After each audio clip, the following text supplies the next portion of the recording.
What's going on, y'all? So someone wanted me to do a video going over the channel strips in Studio One. So I'm going to go over the 4 available channel strips in Studio One. That's the fat channel, the channel strip, RC500, and the VT1. So the RC500 and the VT1 are additional add-ons that you can get for Studio One that you can purchase in the Presonus shop. I think they're $79. The VTI is a channel strip based off tube, and the RC500 is solid state, and they have a hardware version of the RC500, which this came from. We've also got the fat channel, which is at the top in the upper left, and in the bottom right we've got the channel strip. So I'm going to show you on this mix I have here. I actually used all 4 of these channel strips. So as I go over a overview of these channel strips, I'm going to show you how I use them in this mix. So we're going to start with in the bottom right we've got the channel strip. This comes in Studio One Prime, which is the free version of Studio One, and it's really all you really get in Prime. I think it's channel strip and mix verb, I think, are really the main 2 plugins you get with it. So starting from left to right, you've got a high pass filter, which I think goes up to 400. Yeah, you got a high pass filter. You have a 1 knob compressor. So if you don't understand compression, this is a easy to use compressor because all you have to do is turn the knob up if you want more compression. What I don't like is that you can't see a gain reduction on it. This red light next to it here in the middle lets you know the gain reduction is happening, but I like to see how much gain reduction I'm getting. Now with Studio One 3, you can, in the mixer, you can see gain reduction there, so you can actually see gain reduction there for the channel strip. However, you cannot see it on the plugin itself. These three options here: fast, medium, slow. This is for your attack and release. So if you want a fast attack and fast release, you can choose this, medium and slow. So one thing I don't like about this is that you cannot, say if you wanted a fast attack but a slow release, or any combination of them, you can't do that here. You got an expander. The EQ section, you've got a 3-band EQ. The low and high are shelves, and the middle is a symmetrical curve. You can see is the same amount that you boost is the same amount that it cuts by.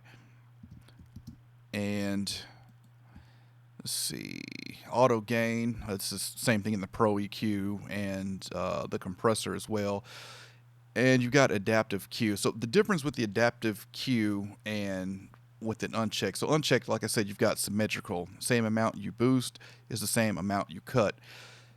With adaptive Q selected, it makes the Q proportional, which means that the more you boost, the more narrow the Q gets. This is a lot of analog EQs work like this, like API, for example, has a proportional Q. The Kush Electra, JDK, Tone Lux, all of these analog EQs have a proportional Q. So in the same way with the cut, the cut is wide the lower you get, but the more cut you make, the more narrow it gets. Okay, so on this mix, I use the channel strip on the reverb, and that's what I have it set up here for now. Where is that channel? Vocal verb here. And so on this, I've got the room reverb, and I've got the channel strip, and I'm using the channel strip to EQ EQ my signal before it hits the reverb.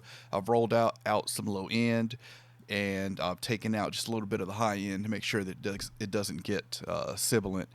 I guess I'll play a little bit of it. Let me find the hook, because that's where the reverb is. Here we go. Convicted. I'm never only smoking 1 or 2 balls. My tolerance too high, not low. So we get a couple motherfucking joints going. Papers over glass, cause I like rolling. Okay, so that's where I use the channel strip. Next, let's talk about the fat channel, which I have on the ukulele here. All right, so fat channel gives you a lot more versatility than the channel strip. You've got a high pass filter here on the left. You've got a gate, a compressor section, and a 4-band EQ. 4-band EQ, you can choose between the shelf and bell curve for your low and high, and then your low mid and high mid are bell curves. This, like the channel strip, is a symmetrical curve. The same amount that I boost is the same amount that it cuts. However, we have a Q control with this, and we can adjust that for the EQ. So the way I used the fat channel on this mix is, let's unmute it, or let's solo that track. So I didn't EQ at all. Besides, I rolled off, was at 160 hertz on the low end. I was happy with the way the ukulele sounded in this mix, so I did no EQing to it at all. You don't have to always EQ something. I did use the compressor for the reason we know a compressor helps controls the dynamic range. I'm going to play this track and we'll listen to it without the fat channel, which is really without the low end rolled off and the compression. And you'll hear how dynamic this is. There's soft parts, there's loud parts, and I want to use the compressor to really even it out. So this is it without any compression from the fat channel.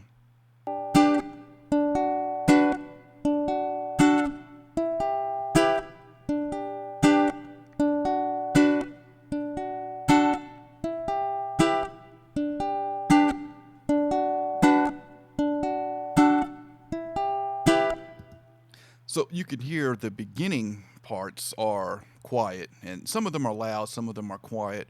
For example, this is a quiet one, where this is a louder one. This is a really quiet one here. So I'm going to use the compressor and the fat channel to even this out. Let's turn on the compressor.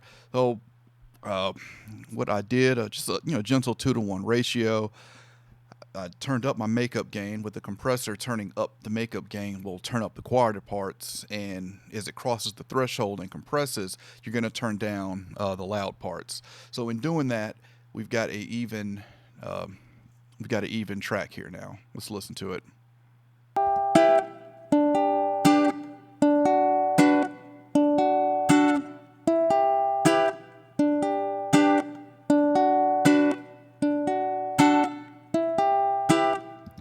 And without it, let's actually take it back a little bit so we can hear this really quiet one here. All right, so this is without it.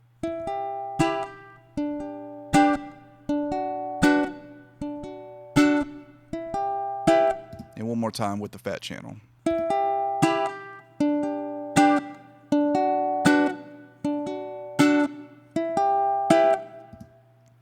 Okay, so with the compressor, 10 millisecond attack, 300 millisecond release, you got your gain reduction here, and you also, one thing that, you got an option for the knee, you got a soft knee here that you can select. Now, one thing about the fat channel is you can't see, like the channel strip, even though you have a gain reduction meter here, you can't see exactly how much gain reduction you're really getting. And you can, over here is -12, we're hitting 12 dB in compression getting down here. However, it's kind of hard to read from the left if you're looking at the gain reduction all the way here on the right. Again, in the mixer you can see the gain reduction happening. Let me find the track. Here it is.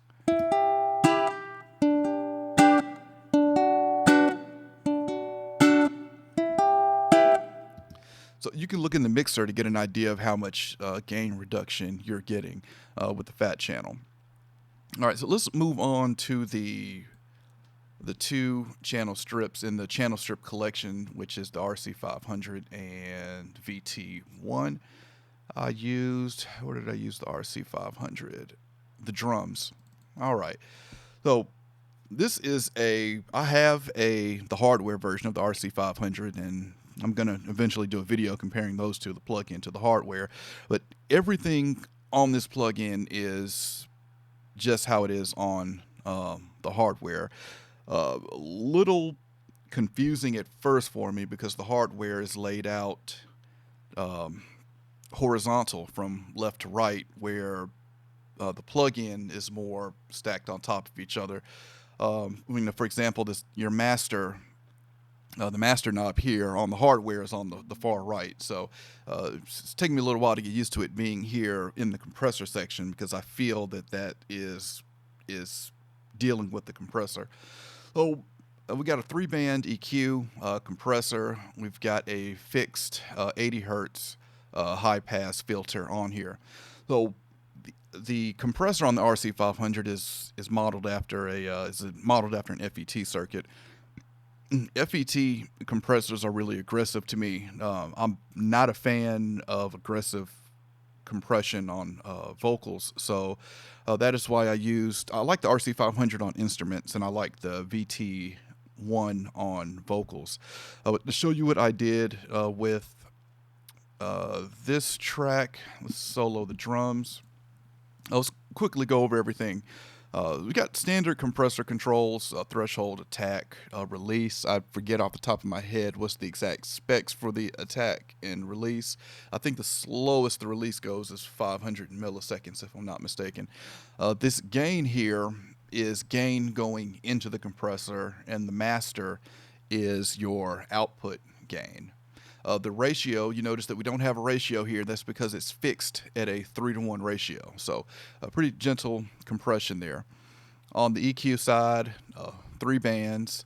We've got some overlapping here a little bit, and we've got the option between peak and shelf on the low and high. One thing when I got my hardware unit of the RC500, one of the first things that really stood out to me was the EQ section. I really like the low end on the hardware, and I really like the low end on the plug-in. As you can see here, I've got maybe about 4 dB boosted on 60 hertz. So let's bypass it and listen to the drums, and then I'll show you what I did with the RC500. Fuck 'em stones, you're alone. Let's solo it.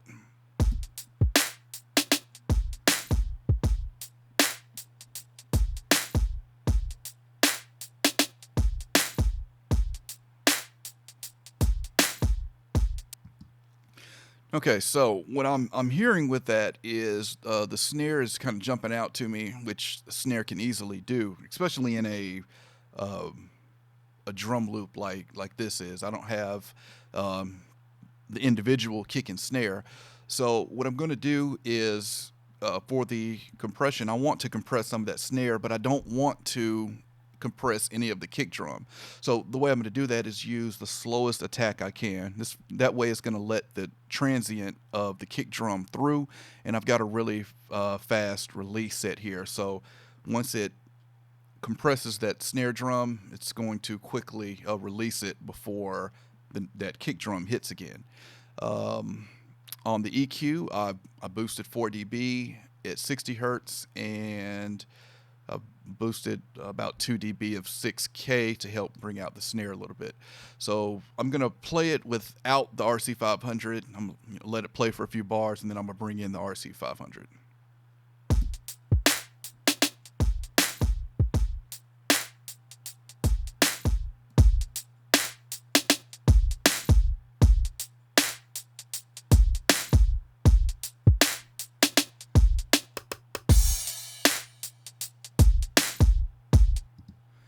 You can hear the RC500, that low end really helped thicken up this kick drum. I really love the low end on the RC500.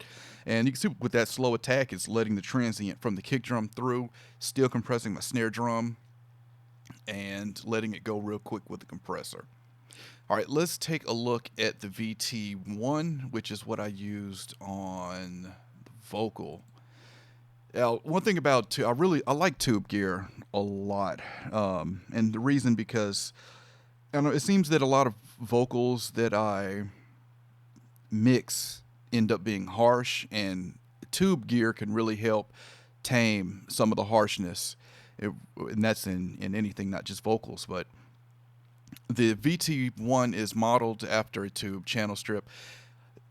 Of all of the channel strips, the VT1 is the most versatile. Instead of a 3-band EQ, we now have a 4-band EQ.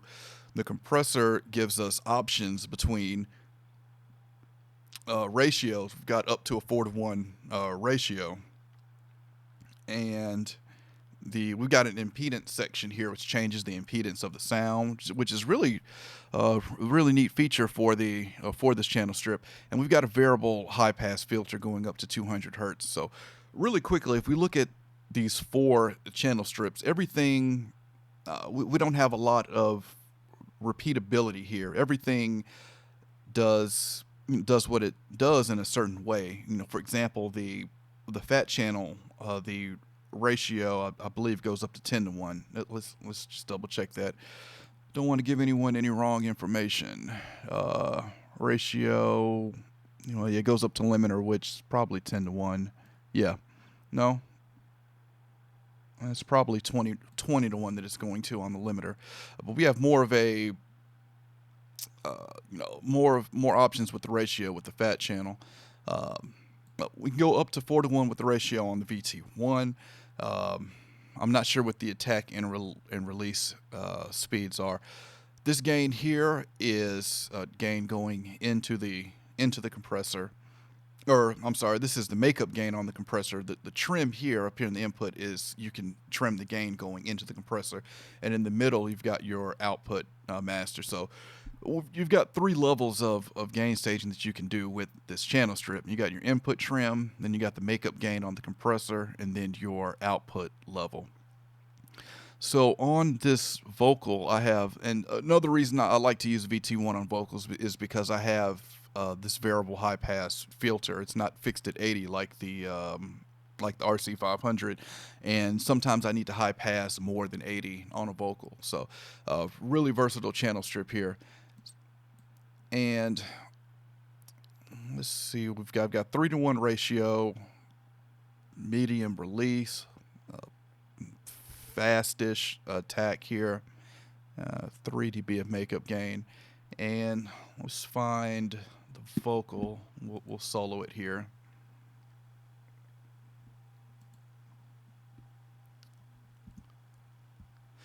All right, actually, let's bypass and let's listen to part of the vocal without the VT1, and then I'll play it with it in. Light up, toke, inhale, smoke, chill, no stroke, that's my we poke, my mind's woke, reality cloaked, laughing we joke, yeah, laughing we joke. And let's bring in the VT1. Light up, toke, inhale, smoke, chill, no stroke, that's my we poke, my mind's woke, reality cloaked. Okay, so one thing I forgot to mention before we did that, I added about 2 dB at 16K to give it some high end. I'm going to play it again and bring it in and out, and you can really hear the high end on the VT1 kick in, even though it's just 2 dB, it makes a difference. I've got 1 dB cut at 320 hertz, cut just a little bit of the low mids out. Not a lot of EQing that I did here, a 2 dB boost in the high end and just a 1 dB cut in the low mids. And let's listen to the VT1 going in and out on this vocal, and you can more than anything you can hear that high end, because without it was just a little dark to me. Light up, toke, inhale, smoke, chill, no stroke, that's my we poke, my mind's woke, reality cloaked, laughing we joke, yeah, laughing we joke. Let's listen to it in the mix. Light up, toke, inhale, smoke, chill, no stroke, that's my we poke, my mind's woke, reality cloaked, laughing we joke, yeah, laughing we joke. Wait, now one thing about the VT1, and I want to go back and say, though I mentioned the tube gear handling harshness, this wasn't a harsh vocal, so I don't want to give anyone that impression. So this was an example of the VT1 taking away any harshness here. Not a harsh vocal at all, really good vocal recording. With the compressor, not a dynamic vocal, so I don't need a ton of compression with it. Just, 3 to 5 dB is good, just enough to keep the vocal even. But where the VT1 shines to me is like the RC500, the EQ section. I feel like the VT1 is great for color and character, where the RC500 is too, where the fat channel is more clean, I'll say. So that is a overview of the 4 channel strips you've got in Studio One. RC500, VT1 channel strip, and the fat channel. You got any questions? Let me know in the comments, and I'll catch y'all next time.